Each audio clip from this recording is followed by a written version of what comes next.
Assalamualaikum warahmatullah. Ñoo ngi siyaaraat mbokki canal ka yëpp suñu internet yëpp gars yi commentaire ñi partager et puis c'est ce qui appelle et tout ñi leen di siyaar bu baax a baax. Voilà, donc di revenir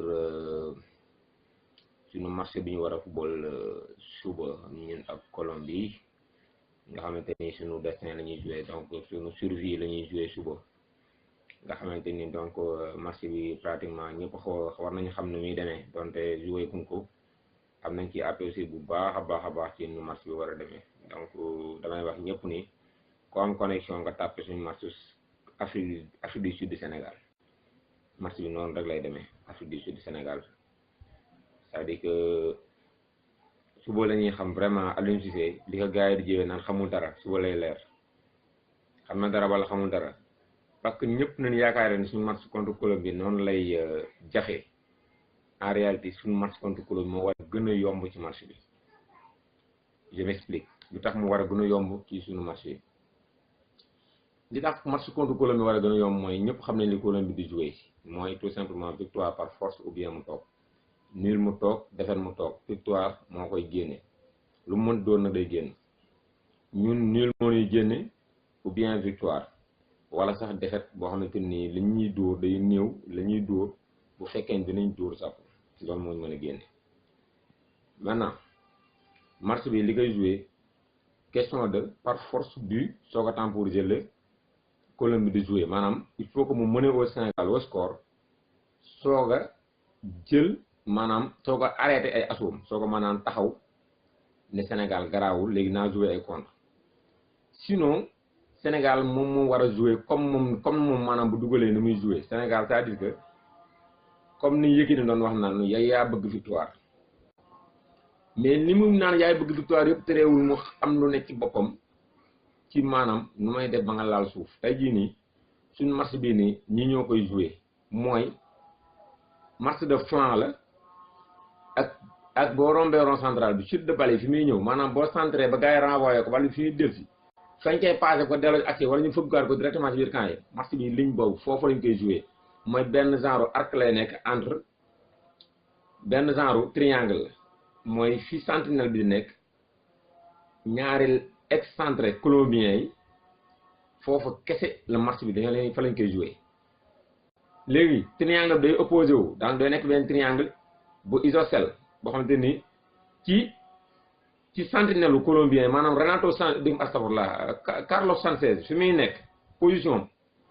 foofu la ñuy jouer match bi yëpp mooy milieu bi bala yi dem à gauche di dem à droite à gauche à droite gars yi di centrer et essayer de trouver la faille. match bi foofu lañ koy jouer. Sénégal aussi noonu la amee le triangle isocèle en opposé, c'est-à-dire que noonu la koy amee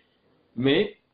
angle moom dafay nekk ci position milieu terrain Gana Gueye vers suñuy excentré ñun tam, parce que ñun ñuy match bi ñu ëpp opportunité que Colombie. moo tax ma ne suba la ñuy xam ndax Aliou Cissé xam na dara ou pas. sama vidéo bi du gudd parce que lu yomb la mooy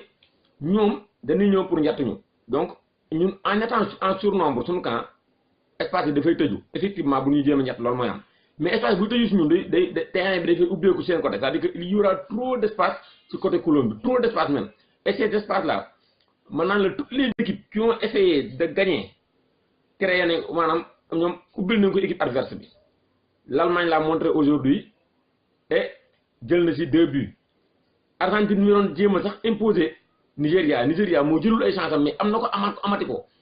Voyez, donc toutes les équipes yi nga xam ne dañu ñëw pour gagner par force neex na ko footballeur kooku boo xamee nooy footballeur ak moom parce que espace yi muy bàyyi ci ginnaaw mooy bëri. Je le dis et je le redis, match bi Sénégal mën a door Colombie score mais ci kaw attaquant yi li ñuy raté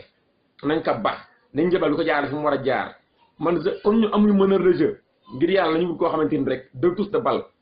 mu renvoyé balle bi directement ci un Mbaye Niang prêt, un Diao Baldé Keita prêt ou bien un Ismaïla Sarr prêt, moo xam ay choix am ku mu neex ku mu teg ku ko neex mu teg mais na ko jox ci joueur boo xam dafay pare. xam nga pare koo xam ne pare na pour balle bi bu ñu ko ruuxee benn touche de balle 2 touches de balle ñu ngi ci biir surface bi nañ pare ñun pour xam ne Colombie loolu lay bàyyi. mënu wax bu du tegal 3 défenseurs à un certain moment risque boobu lay jël 3 voire 2 wala benn défenseur lay bàyyi ci ginnaaw parce que il faut mu dugal par force. lu match bi gën a dem nag dugalul ñun ñu gën a am chance, lu match bi gën a dem dañuy gën a bëri suñuy camp seen camp day gën a vide, mais tout le temps il faut un attaquant ou bien des attaquants et un passeur surtout un passeur prêt pour que bale bi buñ fekkente ni ñoom dañ ko perdre ñun ñu moom possession bi que possession bi ñu exploité ko mu dugg seen biir camp plus ñuy jël ay but plus ñu ñuy mën noppal di mën temporiser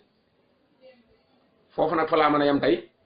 parce que li ma war a wax yëpp xajul ci vidéo te bëgg ma vidéo yi gudd bëgg ma vraiment muy romb ay 5 minutes mais regardez bien li may wax nii dugul leen ko match bi ñëwagul ñu ngi ci match bu war a daw suba demain on aura bien notre chance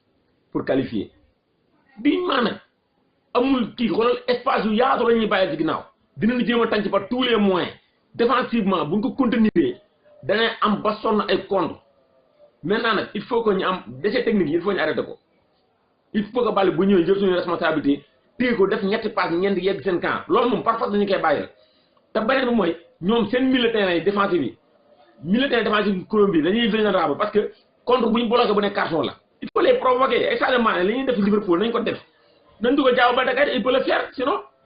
parce que bu fekk nga joueur bu fekkente ne da ngay def comme ñoom ñaari def doo gaaw a jox carton le défenseur maanaam bu fekkente ne da ngay duel ak moom ay duel aérien genre yooyu noonu boo ko jegee doo gaaw a jox carton mais bu fekkee contre la bu la bloqué rek carton bi day jóg bu lay bloqué carton bi day jóg donc loolu on aura notre match ñu ngi ëpp chance Colombie fuuf la Colombie cherche la victoire absolue par A ou B daf ñuy jéem a tànk tant que dugalul but match bi kenn du ko temporiser day dugal moom day bëgg a yor contrôle match bi moom mooy contrôler bu subaa match bi moom mooy xool heure bu ko neexee mu accéléré heure bu ko neexee mu décéléré léegi nag ñun duñ nangu mënuy imposer rythme ñun duñ ko nangu duñu jël suñu chance buñ taxawee di ko xool même bu ñu am round d'observation ñoom xamuñu loolu Colombie ñëpp xam nañ ne muy footballé ay flamme la yor bal bi day dem gauche di dem droite noonu lañ koy jàppee ba temps bi jeex tant que dugalul ñun duñu am jàmm buñ dugalee rek lañ lay bëgg a imposer seen rythme donc nous sommes prévenus maa ngi jégalu ci kàddu yi bu baax a baax asalaamaaleykum wa rahmatullah merci de partager merci de commenter voilà donc toutes ces vidéos là c'est pour tout le monde donc kenn ku ne am nga sa avis kenn ku ne li nga xam mën nga ko wax ubbil ne vraiment la page est pour vous donc asalaamaaleykum wa rahmatullahi taala wa barakatu jaa ngeen jëf